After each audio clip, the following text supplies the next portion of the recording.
My prayers don't let my hang like I'm a stud without the Aaron. I'm going forward, but I can't see this while I'm staring. I know I'm the best, I got a went off the year. What was already one of the hottest road to WrestleMania. Got a Capri Sun too. Got that much hotter. Edge. It was supposed to be just a random D show. Everything was flipped, turned upside down. From new champions being crowned, to a heist being pulled, to a serial killer adding a new victim to his resume, to even Superman getting embarrassed after a classic Rumble. The way they built the ass to John Cena in that match, I think Edge hit him with a spear, Randy Orton RKO him. Then he get hit with a 619. Ooh, spooky. After a classic No Way Out, the stars were aligning for WrestleMania 25 to be nothing short of a classic. As the weeks went by, the card was shaping to be special. Cena and Edge were going to go at it. The Hardy Boys were going to kill each other in an Extreme Rules match. The Undertaker's 16-0 streak was up against Mr. WrestleMania. That itself made the show must-see. But nothing compared to yes, what sir. was going to go down in the main event. Randy Orton at this point was carrying the company on his back. He was carrying the entire WrestleMania build on his Boy, Randy Orton been putting in work, boy. Again, after No Way Out, just when we thought this monster couldn't be more evil, he was about to be featured on America's Most Wanted. Randy by March had already punted Vince, already destroyed Shane, was heading to the main event of WrestleMania, but as a great man once said, it was never enough. Just when you thought the storyline couldn't get more nuts, Randy Orton does this to Stephanie, resulting in Triple H running out to save her and for the first time ever acknowledging their real-life marriage on television. No, for real. Just like that, the WrestleMania main event got lit on fire, but what preceded this, let's just say the streets will never forget. Streets will never forget. The RKO would have been enough to make this feud hot and justified as the rightful main event of WrestleMania. But why? Why would we stop there? Not this year. Osama bin Orton pulled up to Raw, handcuffed Triple H to the torn buckle, DDT'd Steph in front of him, and then proceeded to kiss a dead Stephanie. Monday Night Raw in March of 2009 went off the air. Boy, Brought to tears. when he did this shit, I said, boy, that boy Randy Orton is different. Because of Randy Orton, this guy right here was reaching generational levels. This iteration He was in his bag. Was the most evil, most psychotic character we had seen in a long, long time, possibly ever. Just casually in a span of 3 Literally. years, he took out the entire McMahon family. Where was Linda's old ass at? He was out here Not for real. kissing Stephanie in front of Triple H while he cried and screamed. Yo, this guy was fucked. This was, for me, the single most shocking ending Triple H. Oh, Triple H. I had ever seen. This was up there with the limo explosion because I remember going to school the next day and every single kid was talking about what the hell went down. And it was one of those things where it's like, yeah, wrestling is fake, we know that. But that Randy Orton shit, that shit had to be real. And what made it special for me was I became a huge Randy Orton fan at this time. And maybe that was a red flag. Maybe my mom should have took me to a therapy. Man, bro, I don't care what nobody said. The greatest cover on WWE is that WWE 2012 Randy Orton cover. Debate me in the comments. I don't give a fuck.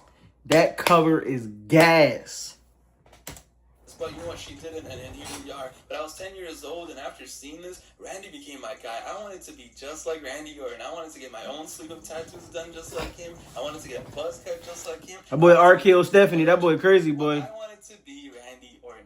It was legendary TV, and it's hard to explain how wild it was to see Triple H cry, and then Triple H gets all mad, and he pulls up to Randy's house, throws him out the window. It was just a beautiful angle, and it was fun for me because I had seen this all come to fruition. I was there for a little bit of the Evolution days. I remember the rated RKO days, and I remember buying No Mercy 07, wanting to see Cena versus Orton, and instead, what did I get? I got Orton beating the hell out of Triple H and leading with the title. I had seen it all, but now, this was different. Now everything was full circle. Now in 2009, I was older, and I was Team Randy Orton. I wanted to see Triple H get punted. I wanted to see him cry. I had no sympathy for the McMahon. Triple H, you owe us for what you did to John Cena, bitch. Triple H, Saddam Orton was my guy, and he literally evolved into the best character we had seen since probably Stone Cold Steve Austin. Randy Orton was about that life, and he was about to reach that status where he could have been the heel of a generation. And it was all leading to WrestleMania 25. WrestleMania 25. Somebody was going to die, and best of all, the villain was going to win. This was 2009. This was peak villain era. Yes. This was months after the Dark Knight Joker, yes. Society fell in love with the Joker. People wanted to see the bad guy win. And Randy Orton, it doesn't get more evil than this. Cena and Edge were probably gonna wrestle, right? Matt versus Jeff, Money in the Bank, Taker versus Shawn, the most hyped up WrestleMania main event. Taker versus Shawn was fucking insane. Undertaker and Shawn Michaels damn near have the greatest match of all time. Debate me in the comments. Here's the stars were aligning for WrestleMania 25 to be nothing short of a classic. Randy's kicker. Ad, bro. Sheesh. The show begins as Pyro lights up Relied Stadium. I gotta say, from the blue to the lighting to the pyro to the stage, what a beautiful WrestleMania this was. And what better way to start off Mania but with a Money in the Bank match. Those were the days. And this was an awesome Money in the Bank match. These 8 men wanted to prove something on this night. They wanted to prove that they were down and die for the briefcase, and they did exactly that. Yo, some of the spots in this match were just straight up dangerous. We've had some wild Money in the Bank matches before this, but for some reason on this night, everything just felt a little more crazy and more riskier than usual. I really remember thinking that this would be Christian's night, and this was also the night where, as a young fan, Kofi Kingston went crazy, and he instantly made me a believer. Not for real. Showed out. Shelton Benjamin once again showed out, and this match did confirm, though, that yeah, Shelton was forever sadly going to be a Money in the Bank merchant in the company. This was a great match. The things I would do to get Money in the Bank back at WrestleMania are unforgivable. Money in the Bank match at WrestleMania was so fucking lit. Like, growing up, me and my cousins, me, AJ, and Kima. Even matter of fact, erase that. Me, AJ, and Taekwon and Kima. What we used to do elimination money in the Bank match. Like, sometimes we did elimination, but the best thing what we did the 6-man elimination match. And we gonna fight. And it was hard. The matches would be like 30 minutes long because you beating up somebody. They stop you from getting the Money in the Bank. You gotta finish it. Like, you gotta literally beat the hell out of everybody just to get that Money in the Bank championship. But sadly, that's never gonna happen. CM Punk winning was a genuine surprise. Even going back and looking at predictions from the time, everyone was predicting anyone but Punk to win. Yeah, nobody expects CM Punk to win that shit. But no one thought CM Punk would go back to back, but he did. Well deserved, great match to open the show, and Punk winning back to back, it's a pretty fun moment. So what a way to start off Mania, and to follow this, what do we get, boys and girls? Do we get lucky and get another good match to get the momentum flowing? I mean, this card was pretty stacked. No, we get a travesty. 8 men just went crazy to open up WrestleMania? Well, time to get the most stupid and most pointless segment and match in WrestleMania history to follow it up. I can't think of anything more stupid that's went down at WrestleMania since then than this. This is the dumbest shit WWE ever did. This shit was so boring, bro. Really can't. Kid Rock pulls up, okay, and decides to perform some songs. And at first, it's fine. He does the typical bow with the bang, a dang, diggy diggy song. And we can pretend it's 99 again. It's fine. We're having a good time. But the issue is, he keeps going and going. And go, my brothers in Christ, my brothers in whatever. Kid Rock performs for 12 minutes. WrestleMania just started 30. Why the fuck are we getting tortured already? Not for real. Put that shit on the pregame, bro. I don't care whatsoever. They're just there like, where's the Undertaker at? The whole point of this turns out to be a way to have the Divas make their entrance. Yes, for all the Divas to make their entrance for the Miss WrestleMania Battle Royal. Please, before you get to the ring, make sure you twerk on Kid Rock or give him a kiss or something, or else you're fired. So that takes up like 12 minutes of our time, and then just to make things better, we get the most bullshit quick, get in, get out, 5-minute battle royal you will ever see. Shit was quick as fuck. These poor girls were out here eliminating themselves, and it was just so sad. You had women in this match who hadn't appeared in the company for years, just to not get mentioned, no shout-outs, commentary is sleeping. Molly Holly hadn't been seen since like 04, and nobody cares. Nobody cares. Poor Molly Holly, poor Tori Wilson, and just to show you how much the company respected their women in 09, a man won. Santina Morella dressed up as a woman becomes Santina Morella. And I remember when he did this shit. Miss WrestleMania. Santina's so funny, bro. What was the point of this? Why not just have Beth Phoenix win or something? Exactly. I'm honestly surprised that in the McMahon doc on Netflix, Vince didn't come out and like pat himself on the back and talk about how, we were ahead of the curve when it came to gender, they, thems, and things of that nature. Look at our 2009 Miss WrestleMania. Absolutely pathetic. And listen, Santino was hilarious, great performer, but the segment started with a 12-minute Kid Rock concert and ends with Santino. It didn't start out too good, but the motherfucking finish. 20 minutes in WrestleMania. This is up there with Lawler versus Cole. And yes, this whole thing took 20 minutes. But whatever, it's done. Hopefully this doesn't affect any other matches tonight, right? Because, that would be a shame. Nah, for real. But we get back on track because the next match we get is like the definition of bipolar. So in 2008, the iconic movie The Wrestler came out. And the yes, it did. Rightfully so. It was a movie about an old washed-up wrestler who, despite being a huge star in the 80s, ends up being a broken-down man, basically a... Ric Flair and Shawn Michaels, I think. Was to wrestle on the I indies think to make ends meet. And well, the company wanted to capitalize off that and had Jericho in his evil 2008-2009 prime go out there and disrespect the legends of the WWE for being just like... Nah, for real. So punch the shit out Ric Flair. Jericho and Mania first to take on Mickey Rourke. That didn't work out for a bunch of reasons. Then it was for Jericho to take on 3 legends of the past managed by Ric Flair. And it's like, alright, that's kind of cool. It is WrestleMania 25. Might as well honor some legends. So Jericho thought, hey, let's bring in Lawler. Let's bring in this guy, that guy. But Vince said, no. You have to have legends that wrestled at WrestleMania 1. The issue was like 60% of those guys are dead or can't move anymore. But YOLO, here we were, WrestleMania 25, Jericho versus Superfly Snuka, Roddy Piper, and Ricky Steamboat. And at first, crazy. It's just sad. Because like Jericho just had the best year of his career, and what's his reward?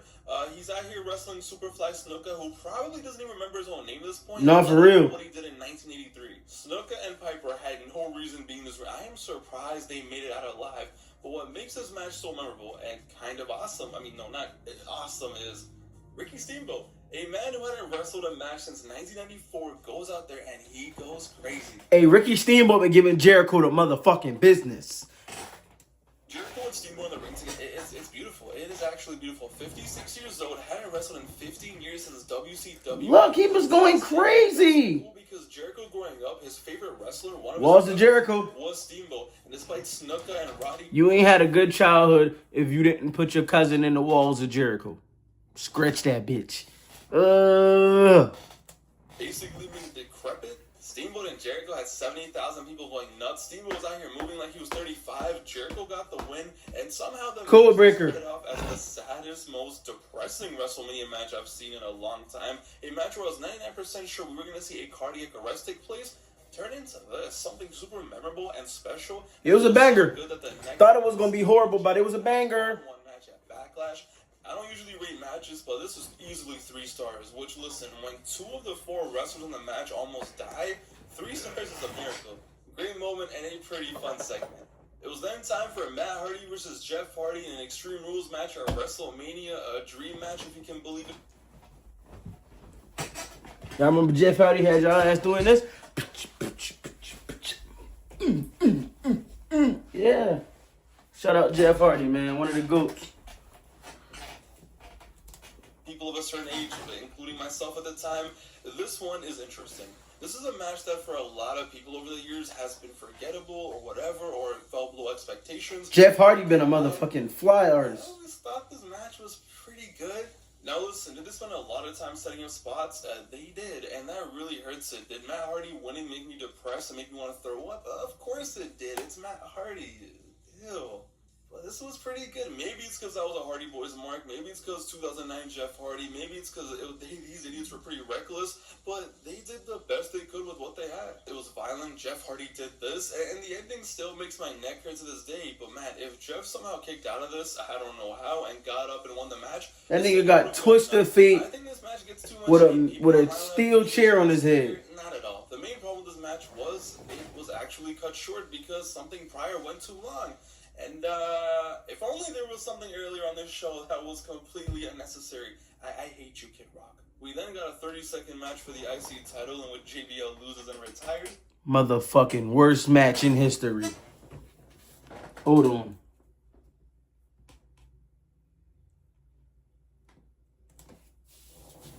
JBL, that motherfucking JBL clothesline was insane. But 30 seconds, you got your BTA. You got 619, it was over. About that. It was a good time. At this point, it was a pretty enjoyable WrestleMania, all things considered, and realistically, the fate of the show still laid in the big three matches. If they delivered, this WrestleMania would have been perfectly fine, and it would have been a classic. And well, at least we got the greatest WrestleMania match of all time next. Undertaker versus Shawn Michaels Ooh, a motherfucking banger. Banger. Shawn Michaels, sweet shit music. Undertaker almost dying, jumping off the top rope. Taker with the Hell's Gate, bro. I'm telling you, this is probably the greatest match of all time, bro. I'm telling you. 25, what can I even say that hasn't been said before? In my opinion, the single greatest WrestleMania match of all time. I'm telling you, bro. This shit was insane. Perfect. From the entrances to being total opposites, one coming from up above in all white, to one coming from below in all black, to the moves, to the teases, to the botches, yes, the botches, to everything else, absolutely perfect. Back in 09 as a kid, I didn't know what this match was going to be like. Like, I was too young to expect a classic. I knew it was going to be a good match, but it wasn't like I was watching this waiting for this to be a classic. Nah, I was just watching and enjoying, and as time went on and on and on, it just rocked my world and everyone else was watching at the time. What I love about this match, what everyone loves about this match, is everything matters in this match. It wasn't one of those, alright, let's just wrestle for 15 minutes and then we'll do a finisher spam, and then the fans can start cheering and jumping around. No, listen. Choke slams are going to get reversed into cross faces. Shawn's going to try for a super kick. Undertaker was out here doing it when? That super kick was horrible. Reversed into cross faces. Shawn's going to try for a super kick.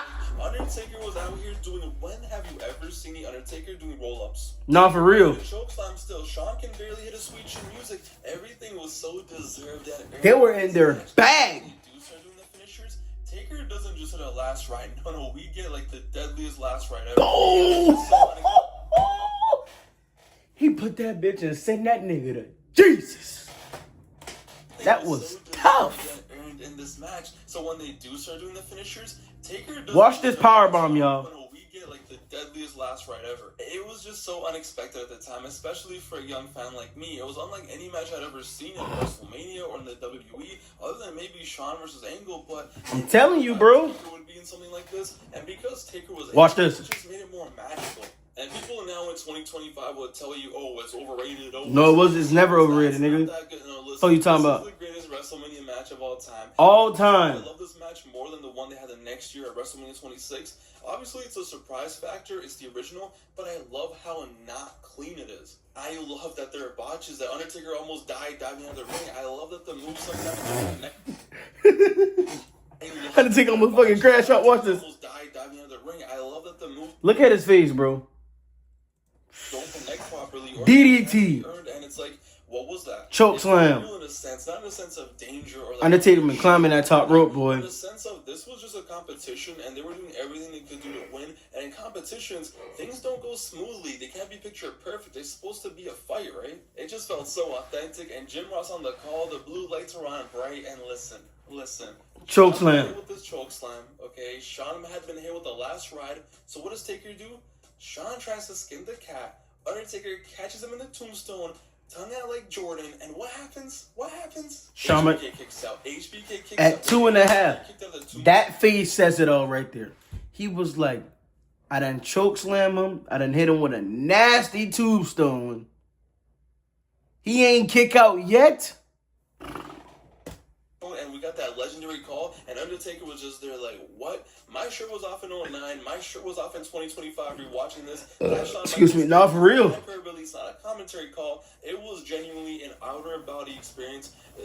What else can you ask for? It doesn't get better than this. And what does Taker do? Right? Well, let's do it again. I hate when wrestlers do a finisher and then they just try to do it again. 20 minutes and then don't try to do it again. No, he instantly goes for it again. There's logic. Taker knows that. Tombstone again, but nah, DDT out of nowhere, and it wasn't clean. But that's what made it better. Sweet chin music. Sweet chin music. I'm beating my chest like Matthew McConaughey.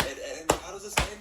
The best way possible. Shawn Michaels goes for a moonsault for the industry, for the business, for caught his ass, for his broken back, and Taker catches him in midair. Tombstone drops him, not clean whatsoever. But once again, made it even better. Tombstone. 1, 2, 3. 30 minutes later, it was game. This is it, man. Maybe it's a hot take. I think the match they had the next year, 26, is amazing, but I really think that this is... I think the only reason he says that is because the only reason people can see that WrestleMania 30 match was probably better. No, that WrestleMania 26 match was probably better than WrestleMania 25 is because Triple H, I think Triple H was the special guest referee. They tried everything. Steel chairs, sweet chin music, pedigrees. They beat the shit out of Undertaker. And for Undertaker to end up winning that match, another level, and that they're he top 3 greatest of all time, bro. I don't think John Cena, this is perfection. The things Randy Orton, Undertaker, bro. Watch this for the first time again. I will never forget watching this. My jaw was on the floor. As cheesy as it sounds, this match, this is WrestleMania. This is a quintessential WrestleMania match, the greatest Mania match of all time. It doesn't get better than this. You get a like from me, gang. Well, that's one way to make sure WrestleMania ends up being a classic. And after that masterpiece, as long as the main event's delivered from here on out, we were golden. And although it was going to be tough to follow that, it was then time for John Cena versus Edge for the World Heavyweight Championship. Cena!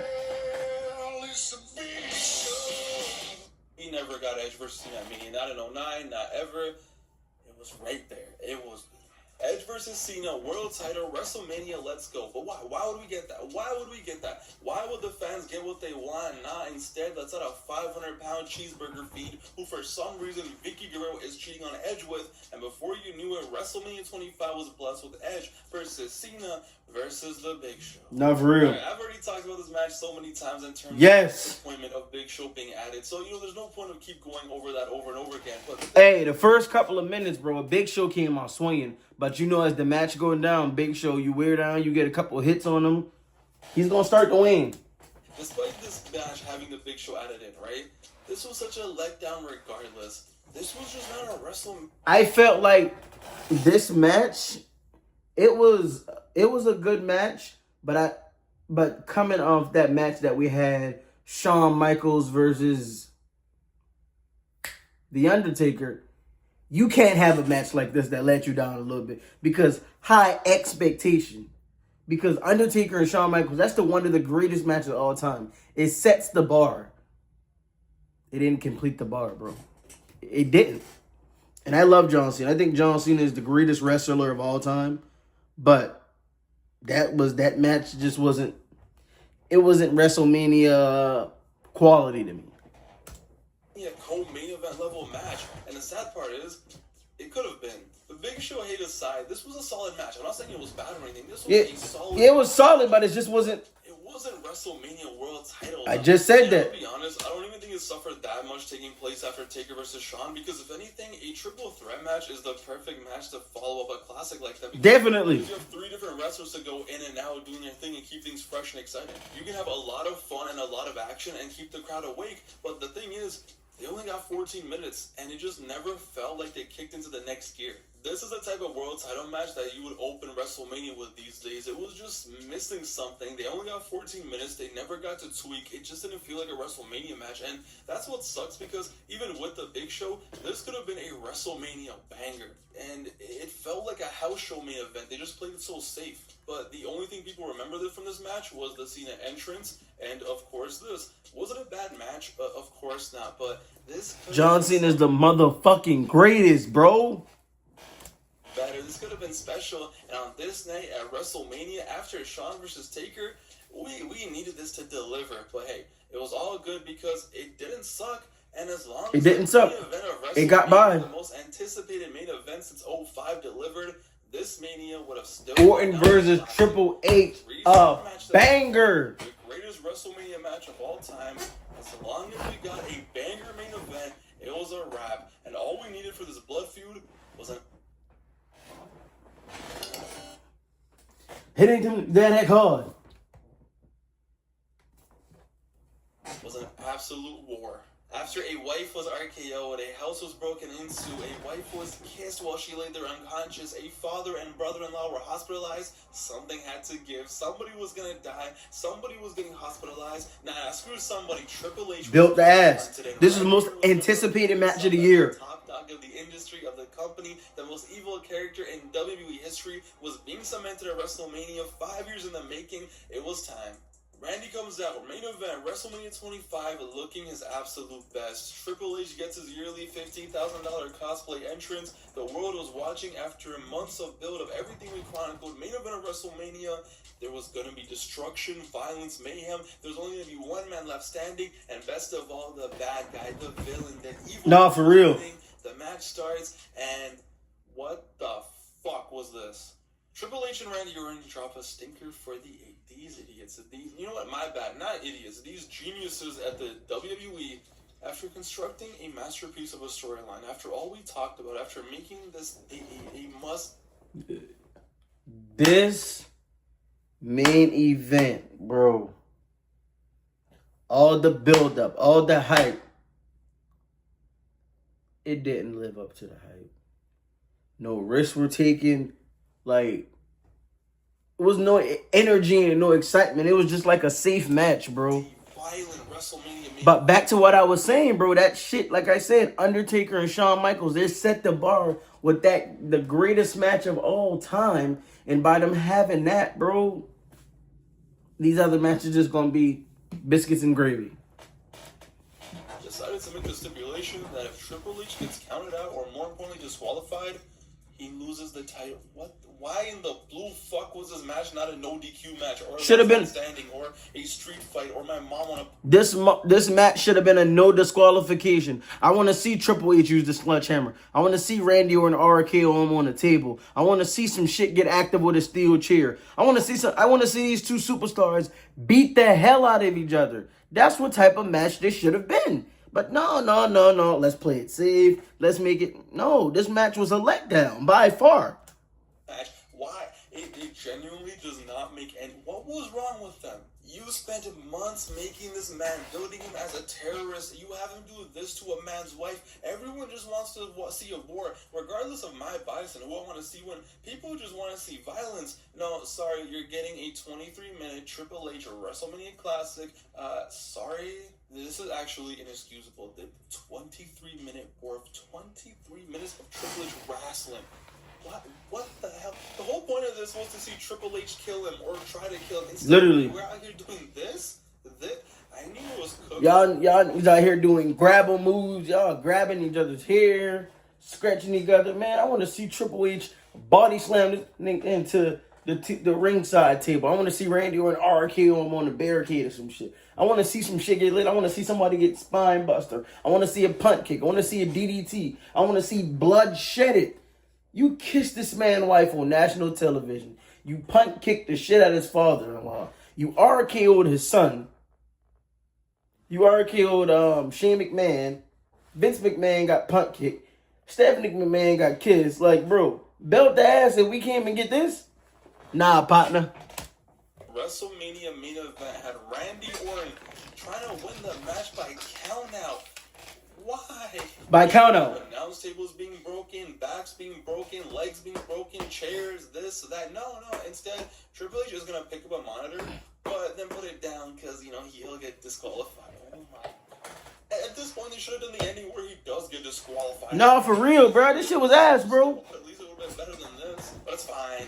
At least after 21 minutes, we get a ref bump. Oh, wow. Praise the Lord. Now that must mean the referee's down. We're probably going to go crazy now, right? It's finally time for all hell to break loose. The stipulation was probably just there to build up to this and tease us. It's finally time. No, Triple H is the one punting Randy for some reason. What? Hits him with the sledgehammer once. Pedigree 1, 2. And win. Who the hell does Triple H think this was a disgrace? I totally forgot Triple H punted him. He should have just hit him. This match was ass, bro. Trouble at this point, alright? Forget the hammer. So not only did we get the total opposite of what we wanted in terms of the match, yep. Triple H won. Triple H just had to. He shouldn't have regained that title, bro. He shouldn't have regained that title because 2009 was Randy Orton year. He was putting belt to ass to Edge. He was putting belt to ass to John Cena. Him and Triple H had that big headline. Randy Orton should have won the WWE Championship, bro. No ifs, ands, or buts about that shit, bro. Making the best heel of the 2000s, the biggest demon, and then he loses at WrestleMania. Literally. This guy won the Rumble, destroyed a whole family, and Triple H just walks in there and wins. Oh no, we need a happy ending for WrestleMania, pal. Oh, we need a happy ending for Mania. Oh, but what about when facing Triple H at WrestleMania 2001. Then the heel had to win, right? It was fine then, right? Nah, for real. 23 minutes, wrong winner, wrong match, the most hyped up, well-built WrestleMania main event in so long, and this happens. Randy dies. Flop. I hate this so much. I always have, always will, and rewatching this after watching the Rumble, No Way Out, watching the Raws in between, this was generational storytelling, and then at the end, they just pulled their pants down and just took a piss all over it. Just so... Alright, man, that'll be the end of that video, man.